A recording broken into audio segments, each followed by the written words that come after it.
Nadácia vznikla v máji roku 1992 s cieľom založenia novej, v tom čase ešte neexistujúcej tradície liberálneho myslenia v Slovenskej republike. Poslaním nadácie sa stalo ponúkať praktické reformné návrhy trhových riešení, šíriť a propagovať myšlienky klasického liberalizmu a rozvíjať základné liberálne myšlienky a hodnoty v Slovenskej republike. Pôvodnou myšlienkou mladých ekonómov z Ekonomického ústavu, včetne mňa Jana Oravca, bola šíriť myšlienky liberalizmu na Slovensku. Nadácia vznikla v roku 1992, čiže má teraz 20 rokov, ale má aj svoju prehistóriu v podobe dvoch združení liberálne orientovaných ľudí. Jedným z tých združení je združenie, ktorého som bol ja členom, neformálne združenie, ktoré sa volalo Libertarian Club. Bolo to združenie liberálne orientovaných ekonómov, mladých ekonómov v tom čase v Ekonomickom ústave Slovenskej akadémie vied. Dodnes sme zostali dvaja, v podstate ja a Ivan Švejna. Šírenie týchto myšlienok bolo inšpirované tým, že sme mali prístup k ilegálnym alebo vtedy samizdatovým prekladom Friedricha Augusta von Hayeka.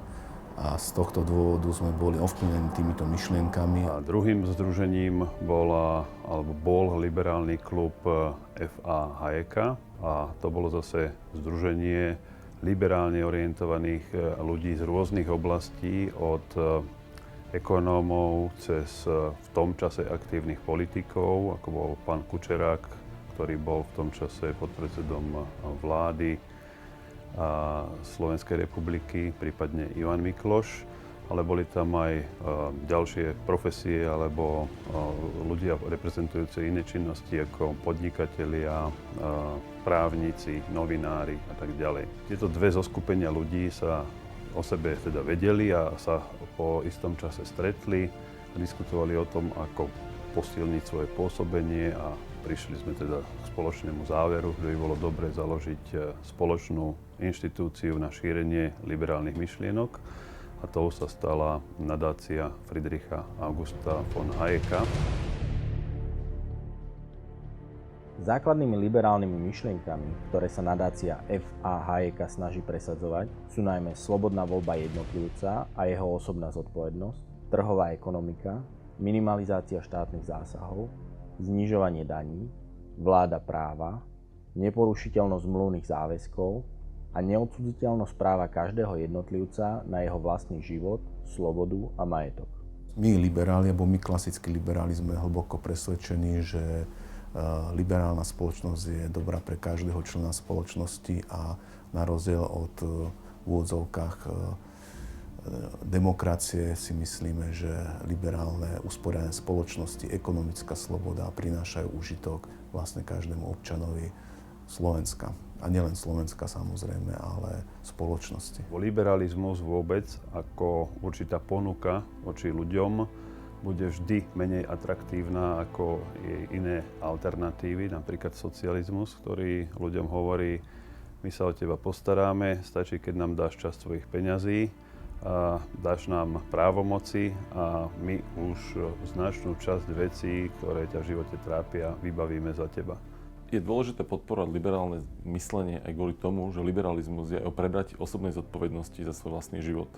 Po 40 rokoch komunizmu na Slovensku, kedy ľudia boli vtláčaní do centrálneho plánovania, je vzdelávanie v tejto oblasti veľmi dôležité.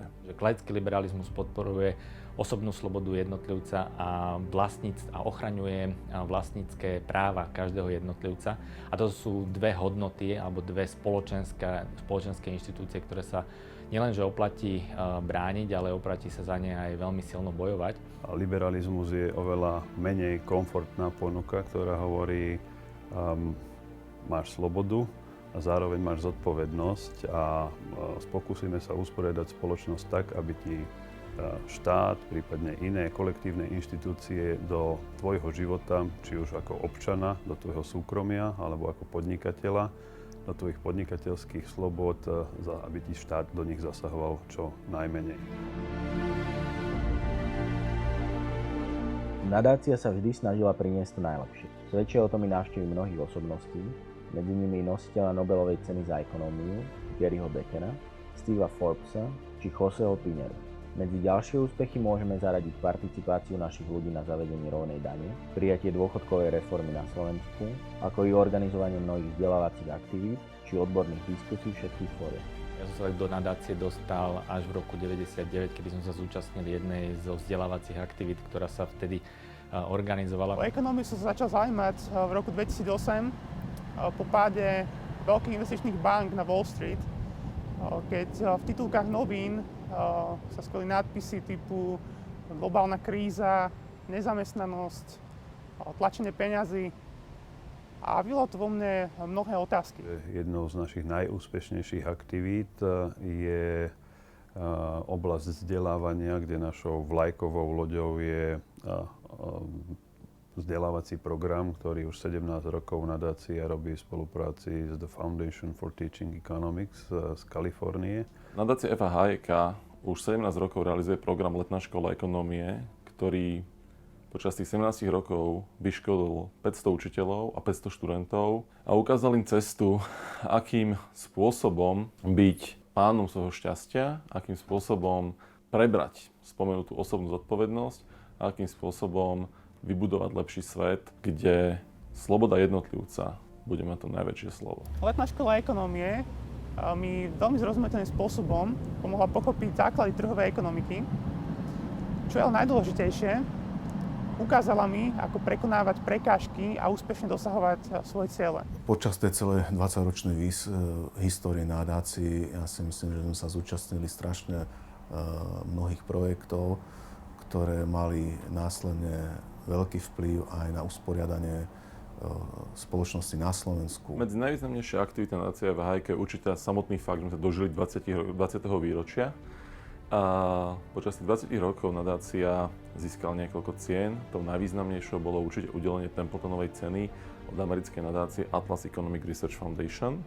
Dobrá prax, ktorá sa nám osvedčila, bola, že vždy sme prichádzali s návrhmi, ktoré sa v danej dobe zdali ako nepresaditeľné, ale tým, že sme s nimi prišli, sme vlastne ovplyvnili celkovú diskusiu o danej téme a nakoniec o niekoľko rokov v nejakej podobe takýto návrh prešiel.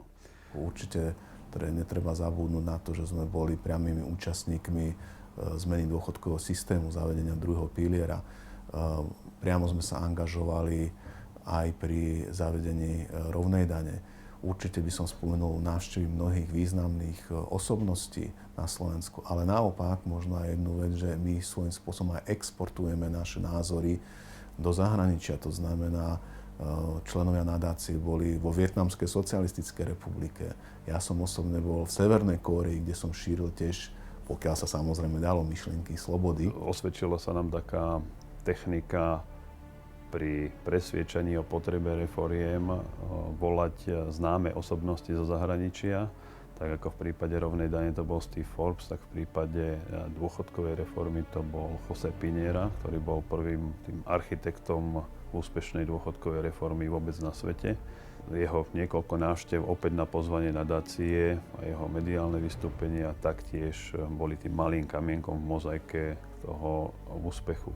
Čo sa bohužiaľ dosť intenzívne deje, hlavne v súvislosti s členstvom Slovenska v Európskej únii a s tými riešeniami, ktoré sa v Európskej únii prijímajú a následne sa prenášajú do slovenských pomerov. Takže dneska hľadáme odpoveď na to, ako efektívne čeliť tomuto trendu, hlavne v súvislosti s tým, že zdroj takýchto deformácií často nemáme na území Slovenska, čiže tým v úvodzovkách oponentom nie je slovenská vláda priamo, ale zdroj tých deformácií sa nachádza niekde inde. Ten trend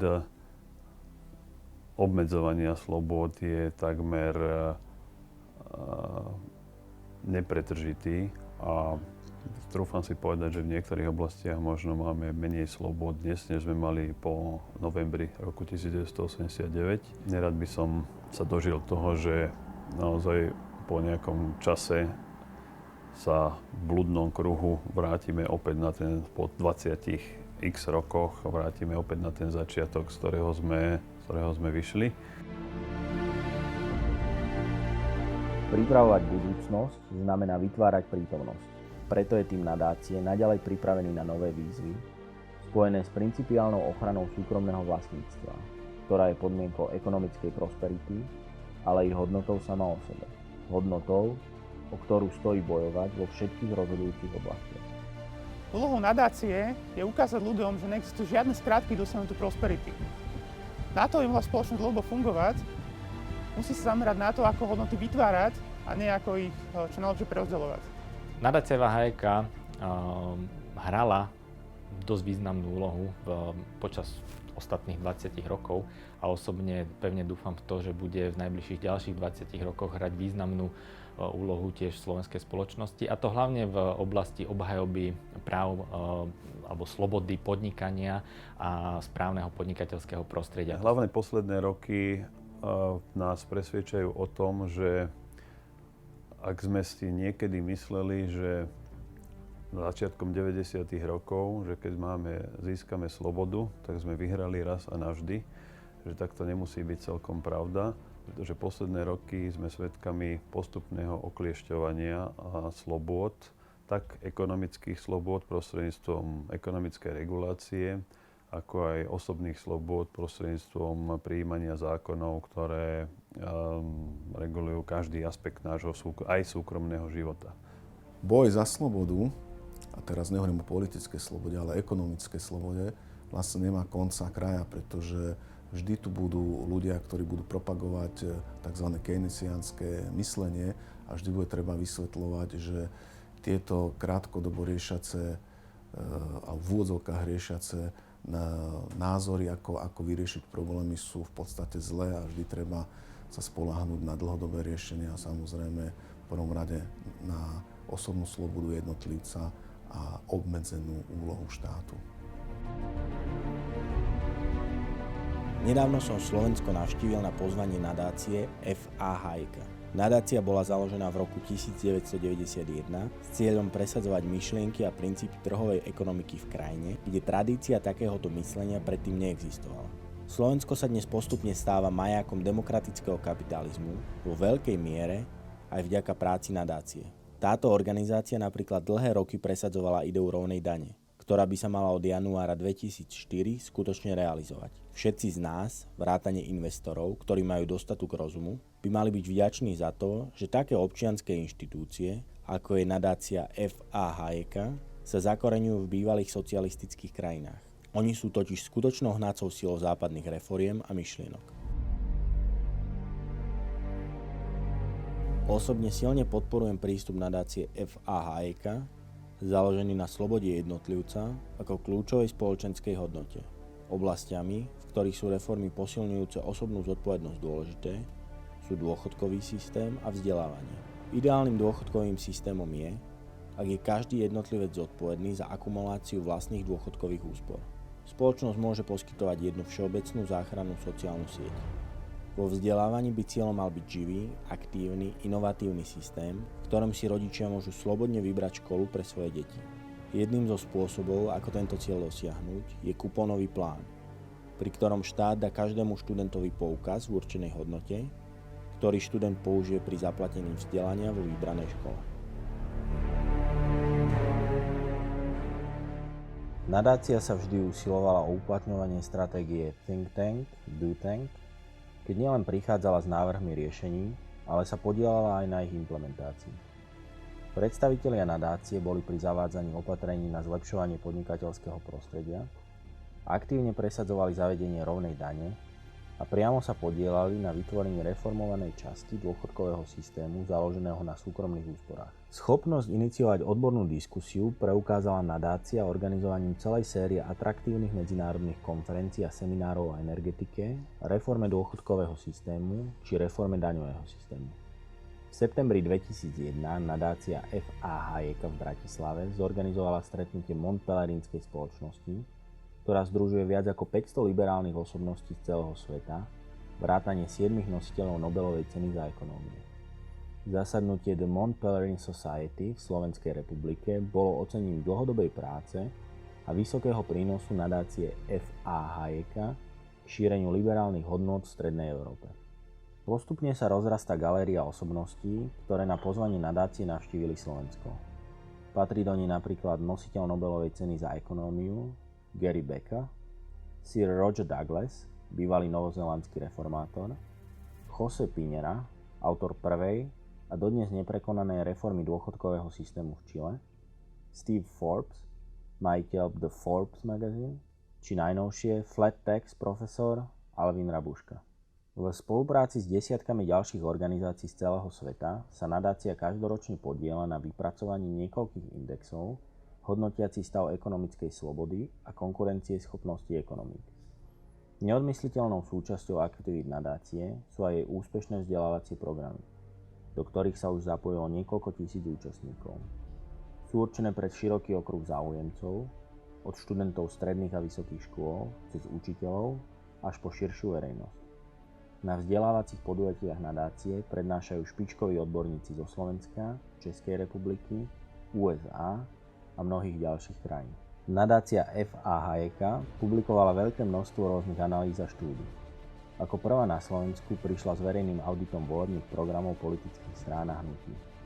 Diskusiu o dôchodkovej reforme iniciovala predstavením vlastného reformného návrhu. Pravidelne vydáva analýzu verejných výdavkov a daňového a odvodového zaťaženia v Slovenskej republike.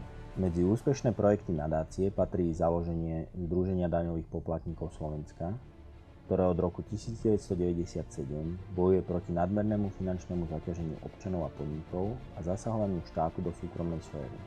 Presadzuje zníženie daní a verejných výdavkov a zvyšuje informovanosť širokej verejnosti o ich skutočnom daňovom zaťažení prostredníctvom publikovania tzv. Dňa daňovej slobody.